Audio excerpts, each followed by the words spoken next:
So here we are with Charlie, Kirk, and Candace Owens. Charlie, of course, is the head of Turning Point USA, and Candace is the communications director, is your official title, over at Turning Point USA. And it's really exciting to have you here. I'm glad you could squeeze in the time because you guys have been busy setting the world on fire. I mean, you're in the headlines and you're all over Twitter, obviously, and on social media.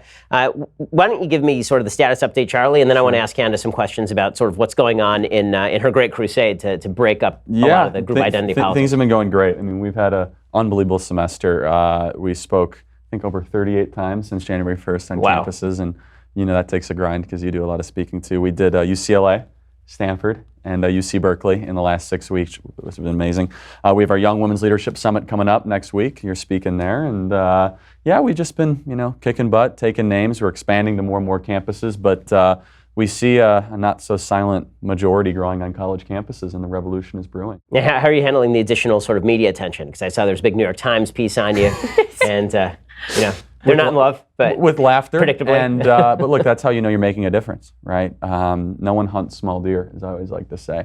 And having Candace as an added component of what we're doing, if not the leading the charge, has just been awesome. It's just been amazing to have her voice be able to message out to this generation and to our members and our students on campus. It's been really powerful. Well, speaking of on fire, obviously, Candace, you've just exploded onto the scene. Yeah. I think probably a year and a half ago, nobody knew who you were, and now everybody knows who you are. So how's that been, that sort of precipitous rise? It's been challenging in some ways, I guess, because you have to understand that every time that you gain, I guess you could say, 200,000 followers, you have to sort of change your approach because people start looking at you from different angles, and you have to become more of an example for many people. And it's an interesting place to be in when you can tweet something and it becomes national news. It's bizarre, and people don't understand that. They don't understand, and it's not only national news, it's how they interpret it. It could not be what you intended, but that becomes national news, their own interpretation of it. So it's been challenging, but it's also been tremendously exciting because we're seeing the difference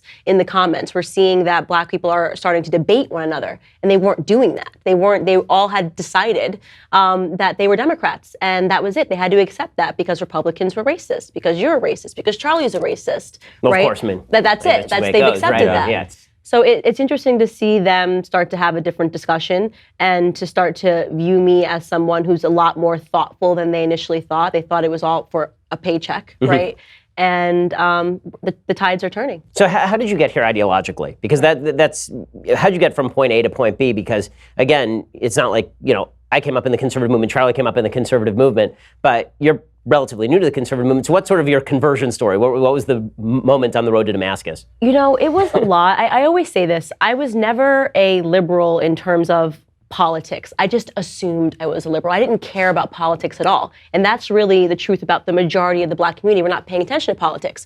Our communities have been so burdened by issues, by finances, by the fact that the father is removed from the home. One of my favorite videos, by the way, is of you when you shut down Black Lives Matter and you start asking some really good questions. One of the first videos that Charlie sent me when I started sort of having this awakening and wanting to get involved, and I looked to people like you to sort of say, wait a second, something's not adding up. So I would say in July of last year, I was working in finance, was not paying attention to politics at all. Obviously, I think with the rise of Donald Trump, everyone started paying attention to politics. Everyone had to develop an opinion. And what it came down to was that my beliefs and everything that I had fought for in my life aligned with conservatism. I've always had to work hard. I was never given any handouts. I had $100,000 in student loan debt.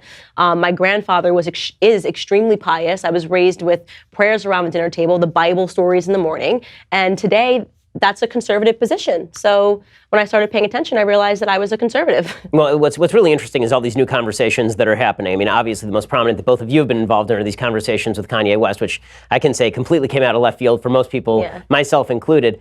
So how much do you think that those conversations are actually shifting across the country for young people? And then also, how much do you think that the celebrity conversations shift conversations more broadly in the country? I will say this, it came out of left field for me and for you, but not for her. When I first, so I hired Candace Owens 4.5 minutes after I met her. I saw passion and vision unlike anything that I've encountered.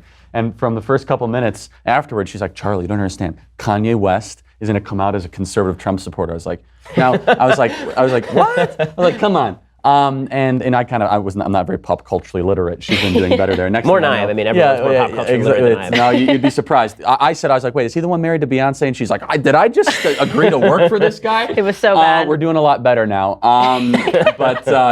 She started to get me listening to his music, all sort of stuff. It's like just pounding me.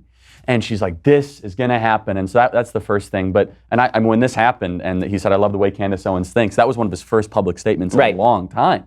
And, she's since kind of has formed friendship and relationship there. But I think you saw Chance the Rapper come out, and he had to then denounce what he said, not all black people have to be Democrats. But I love this. And Candace pointed out so accurately on Twitter, Kanye didn't apologize for his vocalization of support. And now his music's doing better than ever. Doing better than Eminem, who went after him and tried to make a whole career out of it. So I understood, obviously, coming from within a black home, which you can understand the stats, and it's important that you do. I think what you do is so important when you hit the stage and you ask these questions, when you talk about the single motherhood rate. But in order to understand how we got brainwashed, how did I've always been a very smart girl. I've always placed well in school and on tests. How did I start to believe that all Republicans were racist? So I had to sort of say, when did this seep into my mind? And the truth is that it's systematic. There are 3 verticals that they're able to attack.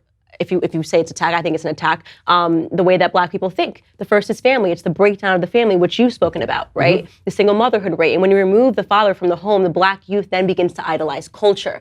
This vertical is so important. When you understand that, instead of listening to mom and dad because dad's not in the home, they're listening to Jay-Z and Kanye West and Beyonce to tell them what's right and what's wrong. This is why Hillary Clinton throws a Jay-Z and a Beyonce concert and doesn't actually go into the black communities and speak to them about their issues, because she knows that if she can get Beyonce to wear an I'm with her shirt, then the black community will support it. Do I agree with that? No, but that's what's happening. So that vertical has to be attacked. The third, of course, is education. We learn our history wrong. We actually are learning in school that the Republican and Democratic Party switched. The Southern strategy is taught in school. I didn't really know how to attack that vertical, but Charlie was already doing it. So I understood the first 2 and Charlie understood the third, and it was sort of like a perfect partnership. And that was what we really wanted to go after. Well, what you guys obviously are doing is making a big difference. I mean, we see all the videos online of you talking to people who never would have considered conservatism before, and suddenly they're looking at it for a second time and starting all these conversations. And really good luck to everything you're doing. I mean, I know that you guys are running from place to place. You have an incredibly busy schedule over the next few weeks particularly, and I hope that you continue to do so much of the good work that you've been doing. Obviously, I've been a big advocate for Turning Point for a long time, and you guys are doing great work out there, so really appreciate it. So thanks for stopping by. Really appreciate it. Thank you. This is awesome. Thanks.